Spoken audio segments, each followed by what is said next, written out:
وہ پڑھتے رہے. اما کہنے لگی تو میرے بیٹے کو لگا تو لیا ہے تو پڑھ کے بنے گا کیا؟ حضرت امام اعظم فرمانے لگے بادشاہوں کے تخت پر بیٹھ کر بادشاہوں کے ساتھ کھانے کھایا کرے گا, ان کے ساتھ بیٹھ کے حلوہ کھائے گا, وقت آئے گا تو دیکھے گی. کہتے ہیں میرے امام انتقال کر گئے, وقت بیت گیا. ہارون رشید نے مجھے بلایا بغداد میں اور کہا میں آپ کو چیف جسٹس بنانے لگا ہوں. کہتے ہیں میں خوشی سے سجدے کرنے لگا, میں چیف جسٹس بنا. میں نے اپنی اماں کو خط لکھا کہ اماں بغداد آ جا, تیرے بیٹے کو اللہ نے بڑی شان عطا کر دی ہے. فرماتے ہیں ہارون رشید کی بیوی بڑی اولیاء کی علماء کی بڑی فرما بردار تھی, محبت کرنے والی تھی. اس نے حلوہ بنا کے بھیجا, کھانا بنا کے بھیجا. ہارون رشید تخت پہ بیٹھ کے کھانے لگا تو کہنے لگا امام صاحب آپ بھی یہیں آ جائیں میرے ساتھ. کہتے ہیں ایک کونے میں وہ بیٹھ گیا, ایک میں بیٹھ گیا, بیچ میں کھانا رکھ لیا. اتنی دیر میں میری اماں بھی پہنچ گئی. 2 لقمے کھائے تھے کہ اماں آ گئی.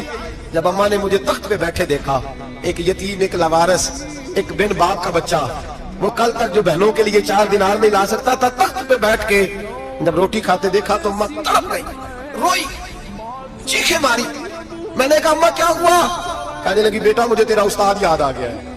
اس نے کئی سال پہلے کہا تھا اسے دین کا علم پڑھنے دے, اسے فقیہ بننے دے, یہ بہت آگے جائے گا. دیکھ آج اللہ نے تجھے کتنی شان عطا کی ہے. کہا بیٹا یہ کمال تیرا نہیں, یہ امام اعظم ابو حنیفہ کا کمال ہے, یہ ان کا کمال ہے جنہوں نے تمہیں یہاں تک پہنچایا. میرے بھائی اپنی پوری زندگی حضرت امام اعظم ابو حنیفہ نے. آج تو اساتذہ کرام, اساتذہ مجھ سے ایک ٹیچر کہنے لگے حضرت جی دل نہیں لگتا, بے سکونی سی ہے, کچھ بتلائیں. تو میں نے کہا کلاس میں کوئی یتیم بچہ ڈھونڈ لے, کوئی لاوارث بچہ ڈھونڈے, اس کی وردی اپنے ذمہ لے لے, کتابیں اپنے ذمہ لے لے, اس کا خرچہ اپنے ذمہ لے لے, روز جیب میں ٹافیاں ڈال کے جایا کرے کہ غریب کو دینی ہے. فرمایا 2 مہینے یہ والا وظیفہ بھی پڑھ کے دیکھے, اللہ کو سکون عطا کرے گا. یہ بھی کہنے لگے بڑی ٹھنڈک ہوئی ہے, بڑا سکون ملا ہے, بڑی تابعداری. میں نے کہا آپ لفظوں سے سکون چاہتے ہیں, وہ لوگ خدمت کر کے سکون لیتے.